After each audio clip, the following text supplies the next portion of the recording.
Hello दोस्तों, मैं हूं अंकित और स्वागत है आपका एक बार फिर से आपके अपने चैनल सिंपल ग्रामर में।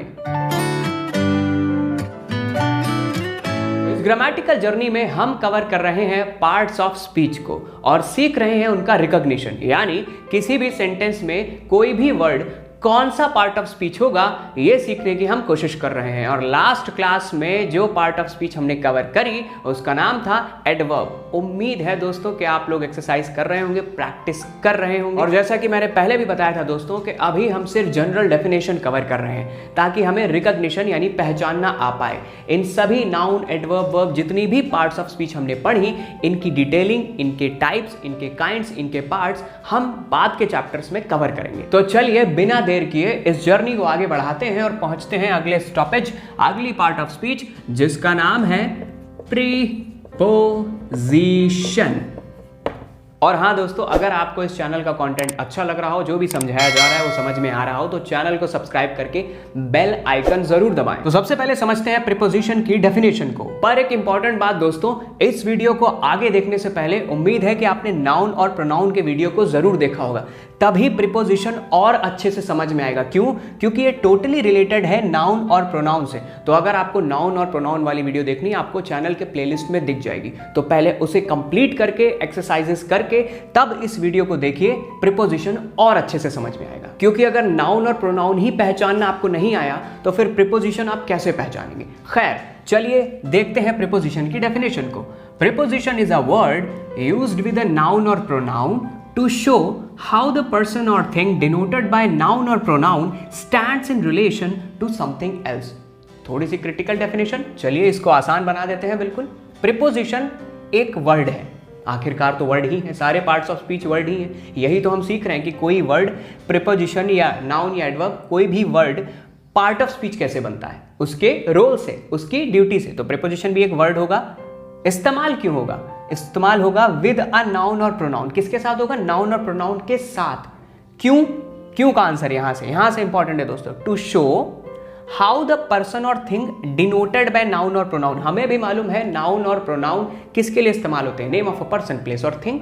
तो जो भी पर्सन या थिंग डिनोट हो रहा होगा, बताया जा रहा होगा नाउन या प्रोनाउन के द्वारा, जो भी पर्सन या थिंग नाउन या प्रोनाउन के द्वारा बताया जा रहा होगा, stands in relation to something else.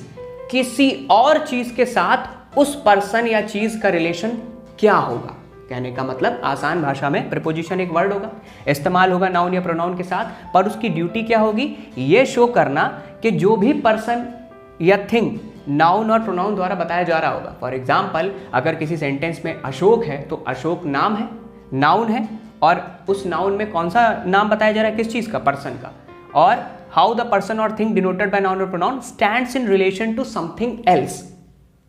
तो जो भी person or thing noun or pronoun द्वारा बताया जा रहा होगा, उसका रिलेशन किसी और चीज के साथ कैसे होगा। अब आप समझेंगे किसी और चीज का मतलब, हिंदी में समझिए दोस्तों। सीता पेड़ के नीचे बैठी है, मैं हिंदी में समझा रहा हूं पहले, फिर उसके बाद इंग्लिश का एग्जाम्पल देखते हैं। तो सीता यहां पे क्या है, नाउन, क्योंकि किसी का नाम है, तो वो जो पर्सन है डिनोट बाय नाउन है, वो क्या है यहाँ पे, Sita. Stand in relation to something else, किसी और चीज के साथ उसका क्या रिलेशन। अब आप जरा एग्जाम्पल में देखिए, कोई और चीज है क्या। सीता पेड़ के नीचे बैठी हैं, तो पेड़ कोई और चीज है, तो सीता वो पर्सन हुई जो नाउन के द्वारा बताई जा रही है, stand in relation to something else, और उनका रिलेशन किसी दूसरी चीज के साथ कैसा है, पेड़ के साथ। उनका रिलेशन है कि वो पेड़ के नीचे बैठी हैं, तो पेड़ के नीचे, तो जो नीचे वर्ड है वो कहीं ना कहीं रिलेशन नहीं बता रहा, किसका, उस पर्सन का जो नाउन के द्वारा बताया जा रहा है। तो नाउन क्या है, सीता, यानी पर्सन जो है वो सीता है, नाउन है। उनका रिलेशन समथिंग एल्स यानी पेड़ के साथ कैसा है कि वो उसके नीचे बैठी है। कहीं ना कहीं उनकी पोजीशन के बिहाफ पे यहाँ रिलेशन की बात हो रही है। पर जरूरी नहीं कि सारी प्रीपोजिशन पोजीशन ही बताएं, बहुत सारी चीजें बताती है, अभी हम एग्जाम्पल में कवर करेंगे।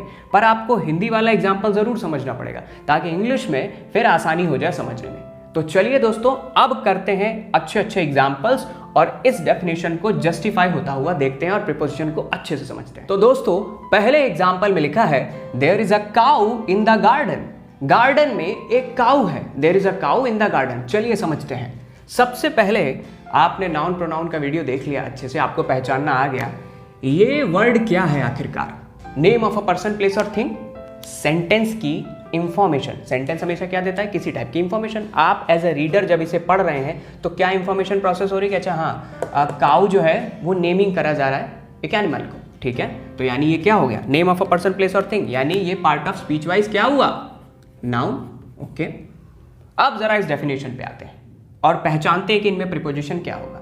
प्रीपोजिशन एक वर्ड होगा, ठीक है, used with a noun or pronoun, noun के साथ या प्रोनाउन के साथ। तो यहाँ तो प्रोनाउन नहीं है, यहाँ तो नाउन है, ठीक है, और लगा इसीलिए या तो नाउन होगा या तो प्रोनाउन होगा, ठीक है, नाउन के साथ इस्तेमाल हो रहा है। But to show how the person or thing denoted by noun, ये शो करने के लिए कि कैसे, how the person or thing denoted by noun. तो यहाँ पे जो भी person or thing denoted by noun है वो क्या है, कौन सा पर्सन यहाँ पे कौन सा थिंग डिनोट हो रहा है, काउ, ओके, नाउन क्या है, cow. How that noun or pronoun person stands in relation to something else, उसका किसी और चीज के साथ क्या रिलेशन है। तो कोई और चीज यहां पे है क्या, पहले ये तो देख लें, गार्डन। तो काउ का गार्डन से क्या रिलेशन है, जरा हिंदी में इस सेंटेंस को प्रोसेस करिए अपने माइंड में। क्यों, इंफॉर्मेशन जब आप रीड करेंगे इंफॉर्मेशन प्रोसेस होगी ना, माइंड प्रोसेस करेगा कि there is a cow in the garden, garden में गाय है, गार्डन में गाय है। अब में का मतलब यहां हो रहा है कि उसके अंदर, उसके अंदर, उसके एरिया में, ठीक है। यानी गार्डन और काउ, काउ का गार्डन से रिलेशन बता रहा है कौन सा वर्ड, इन वर्ड, में है, यानी पोजीशन के बिहाफ पे। कैसे, पोजीशन के बिहाफ पे, पोजीशन के बिहाफ पे काउ को गार्डन से लिंक कर रहा है इन वर्ड, काउ गार्डन। पर इनको लिंक करना है ना कि क्या, गाय गार्डन में, गाय गार्डन में है, उसके अंदर, लिंक कर रहा है इन, यानी कहीं ना कहीं इस डेफिनेशन को जस्टिफाई कर रहा है। क्यों, क्योंकि नाउन या प्रोनाउन को समथिंग एल्स, किसी और चीज के साथ रिलेशन बता रहा है इन वर्ड, इसीलिए इन यहां पे क्या हुआ दोस्तों, प्रीपोजिशन। दूसरे एग्जाम्पल की बात करें तो यहां लिखा है a little girl sat under a tree, एक छोटी लड़की पेड़ के नीचे बैठी। चलिए फिर से इसी डेफिनेशन को जस्टिफाई करते हैं। सबसे पहले तो गर्ल क्या है, नाम, नामकरण, name of a person, girl, हम उसे गर्ल से डिनोट कर रहे हैं, ठीक है, सिंपल, कॉमन नाउन, यानी यहां पे ये क्या हो गया, नाउन। तो नाउन से कौन सा पर्सन डिनोट हो रहा है, गर्ल। पर हमें ढूंढना क्या है डेफिनेशन के बिहाफ पे कि हाउ द पर्सन और a thing denote by noun यानी girl stand in relation to something else, कैसे उसका रिलेशन किसी और चीज के साथ बताया जा रहा है। तो कैसे बताया जा रहा है, कोई और चीज यहां पे है क्या, ट्री, पेड़, और दोनों को लिंक कौन सा वर्ड कर रहा है, पहले हम मतलब में समझेंगे फिर उसको वर्ड में देखेंगे, ठीक है। तो मतलब में कैसे कि लड़की, एक छोटी लड़की पेड़ के नीचे बैठी है, पोजीशन के बिहाफ पे, पोजीशन बताने के बिहाफ पे में वर्ड, नीचे वर्ड यहां पे लिंक कर रहा है, यानी लड़की पेड़ के नीचे बैठी। तो नीचे वर्ड क्या है, लिंक कर रहा है लड़की को पेड़ से, कैसे, उसकी पोजीशन बताने के लिए। और उसी को इंग्लिश में यहां पे क्या लिखा है, अंडर, यानी ये वर्ड इन दोनों को लिंक कर रहा है। तो ये वर्ड इस पूरी डेफिनेशन के बिहाफ पे क्या हुआ, प्रीपोजिशन। ओके दोस्तों, जरूरी नहीं है दोस्तों कि प्रीपोजिशन वही वर्ड हो जो नाउन या प्रोनाउन को किसी दूसरी चीज के साथ उसके पोजीशन के बिहाफ पे ही लिंक करे, कि जो है वो पेड़ के नीचे बैठा है, जग टेबल पे रखा है, तो जग टेबल पे उसकी पोजीशन के बिहाफ पे लिंक कर रहा है, ऐसा नहीं है। कोई और भी चीजें, और भी अलग तरीके की इंफॉर्मेशन है जो प्रीपोजिशन बता सकता है। जैसे अगर इस एग्जाम्पल पे ध्यान दें, यहां लिखा है the girl is fond of music, लड़की म्यूजिक की शौकीन है, लड़की म्यूजिक की शौकीन है। तो अगर इसको समझें, सबसे पहले तो द गर्ल क्या है, नाम, यानी नाउन, गर्ल नाम है, क्या हुआ, नाउन। तो जो भी पर्सन डिनोट हो रहा है नाउन या प्रोनाउन से वो क्या है, गर्ल। किसी और चीज के साथ उसका क्या रिलेशन है, तो और चीज है क्या यहां पे, म्यूजिक। तो लड़की म्यूजिक, और एक तीसरा वर्ड आ गया शौकीन, पर अभी भी लिंक नहीं हो रहा है। तो लड़की म्यूजिक की शौकीन है, लड़की को म्यूजिक से ज्वाइन कर रहा है ऑफ वर्ड, म्यूजिक की शौकीन है। कहीं ना कहीं ये वर्ड इस डेफिनेशन के बिहाफ पे समझें तो इनको और इसको लिंक कर रहा है। गर्ल एज अ नाउन को इससे लिंक कर रहा है किसी दूसरी चीज से। तो ऑफ यहां पे दोस्तों क्या हुआ? प्रीपोजिशन, यानी गर्ल एज अ नाउन को किसी दूसरी चीज से लिंक कर रहा है ये वर्ड। बट यहां पे आपने एक चीज देखी कि लिंक तो कर रहा है पर यहां पे पोजीशन नहीं बता रहा, इसीलिए वो मिथ टूट जाता है कि हर बार प्रीपोजिशन पोजीशन ही नहीं बताएगा। टेबल पे जग रखा है, रवि पेड़ के नीचे बैठा है, यहां तो पोजीशन की बात हो रही है। जो लिंक कर रहा है नाउन को या प्रोनाउन को किसी दूसरे वर्ड से, वो पोजीशन के बिहाफ पे लिंक हो रहा है। पर यहां तो ऐसा नहीं है। लड़की म्यूजिक की शौकीन है, तो जो की वर्ड है वो पोजीशन तो बता नहीं रहा, वो तो ये बता रहा है कि इस चीज की शौकीन है, इस चीज की, उसके बारे में। तो यहां पे दूसरी चीज से जिससे लिंक होना है नाउन को, उसके बारे में भी बताया जा सकता है, उसकी शौकीन है। तो ये जो ऑफ वर्ड है यहां पे प्रीपोजिशन तो है बट रोल दूसरे तरीके का प्ले कर रहा है, लिंक कर रहा है बट रोल दूसरे तरीके का। इसीलिए प्रीपोजिशन की जनरल डेफिनेशन समझाई गई कि stand in relation to something else, how, किसी भी तरीके, to show how the person, कैसे रिलेट कर रहा है। जरूरी नहीं कि पोजीशन, वरना मैं यहां सिर्फ पोजीशन लिख सकता था कि जो नाउन और प्रोनाउन की किसी दूसरे नाउन और प्रोनाउन के साथ पोजीशन बताए वही प्रीपोजिशन होता है। पर ऐसा नहीं है दोस्तों, पोजीशन नहीं, हर बार पोजीशन की बात नहीं होगी।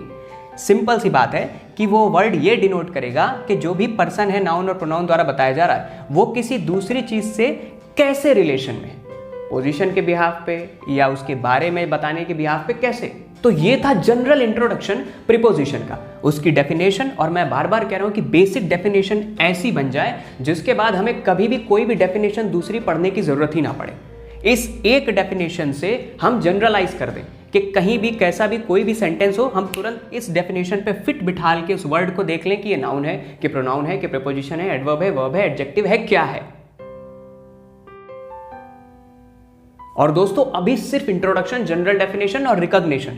प्रीपोजिशन कितने टाइप के होते हैं, कितनी लंबी लिस्ट होती है, उनके हिंदी मतलब क्या होते हैं, उन्हें कहां पे फिट बिठालना चाहिए, ये सब आपको आगे के लेक्चर्स में मिलेगा। तो आज की class general definition of preposition की यहीं तक, पर काम अभी पूरा नहीं हुआ है। आपको भी पता है आपको क्या करना है, सोर्सेज उठाने हैं, मैगजीन्स, बुक्स या जो भी आप चाहें, उनमें सेंटेंसेस निकालने हैं और प्रीपोजिशन की इस डेफिनेशन के बिहाफ पे प्रीपोजिशंस ढूंढ ढूंढ के मार्क करने हैं और कमेंट में फोटोज टैग करनी है, ताकि मुझे पता लगे कि आप लोग प्रैक्टिस कर रहे हैं। दोस्तों ये 20% है, 80% अब आपके ऊपर है। प्रैक्टिस करेंगे तभी आपको मास्टरी हासिल होगी। तो दोस्तों इस डेफिनेशन को देखिए, बार बार देखिए, रीरीड करिए, लिखिए, फिर उसके बाद सेंटेंसेस की प्रैक्टिस करिए। आज का वीडियो यहीं तक। इस जर्नी को कल फिर आगे बढ़ाएंगे और देखेंगे ये जर्नी हमें कहां ले जाती है। ये वीडियो अगर आपको अच्छा लगा हो शेयर करिए सबके साथ, सब्सक्राइब करके बेल आइकन जरूर दबाइए। कल फिर मिलेंगे, तब तक के लिए बाय बाय।